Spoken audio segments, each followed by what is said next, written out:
At this point, everybody has seen the unbelievably cringe video of The Rock and Oprah telling the poors that we need to donate money to them. But what I haven't seen a lot of people talking about, or a lot of people making content about, and it's a real shame, because it should be being talked about constantly.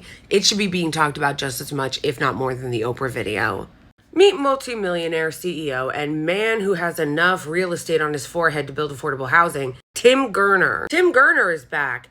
Tim Gurner of avocado toast fame, the same guy who said that the reason why millennials will never be able to afford a house is because we spend all of our money on avocado toast. So when someone who actually works in real estate, who knows that that's not the reason why people can't afford houses, makes such a contemptuous statement about millennials or about homeowners in general, no one should be surprised that he decided to come back and trot out this newest cartoon villain monologue. We've had is that we have people decided that they didn't really want to work so much anymore through COVID, and that has had a massive issue on productivity. Tradies have definitely pulled back on productivity. They have been paid a lot to do not too much in the last few years, and we need to see that change. We need to see unemployment rise. Unemployment has to jump 40-50% in my view.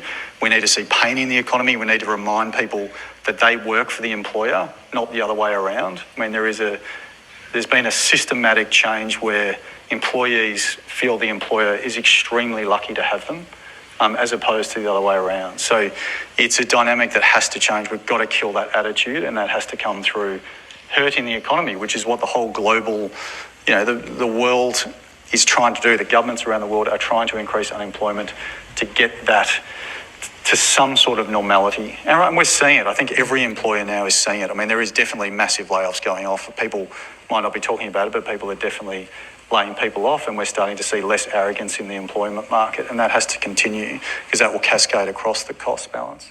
That was unbelievable. That was unreal. And honestly, I'm disappointed that I haven't seen more creators who pay attention to labor rights and working class issues and income inequality talk about this, because it's insane. I've never seen someone in that type of financial position just say the quiet part out loud so freely. Watch it again. Watch it again and watch it a third time. It is amazing what he is admitting. So much of our lives we have heard, oh, the economy, jobs, unemployment should be low. That's what we're working toward. He just gave the game away. That's not what they're working toward. He's furious that for the first time in decades, people are actually waking up to the way that workers are treated and demanding more.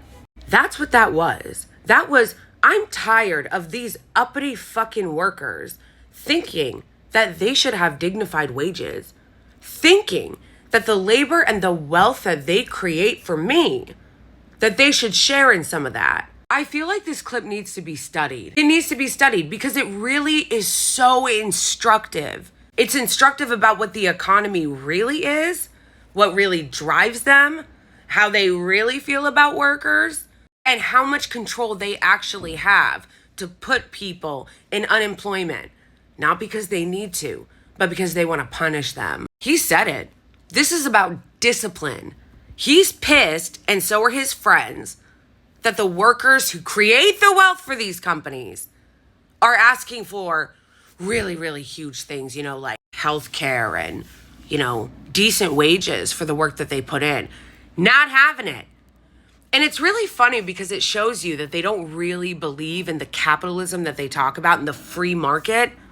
Because why are you talking about how they should be grateful and it should be the other way around? They're acting like they need you and not the other way around. That has nothing to do with it. If you're looking at it really from a capitalist and free market point of view where people exchange goods and services, then what does being grateful have to do with it? Doesn't have anything to do with it. You're entering into a contract.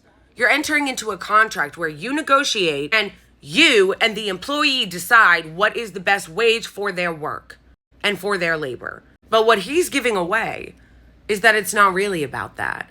They're incensed at the idea that some workers, because of the tight labor market and the labor activity that we've been seeing, have more of a say. And he's like, no. This cannot be like this. We need to force unemployment up to 40% because we need to put these people back in their places. Who do these people think they are? Wealth creators? Because that's what they are. They're the ones creating the wealth for you. But he's like, these people realizing that they're the ones who do all the work and are the ones creating the wealth?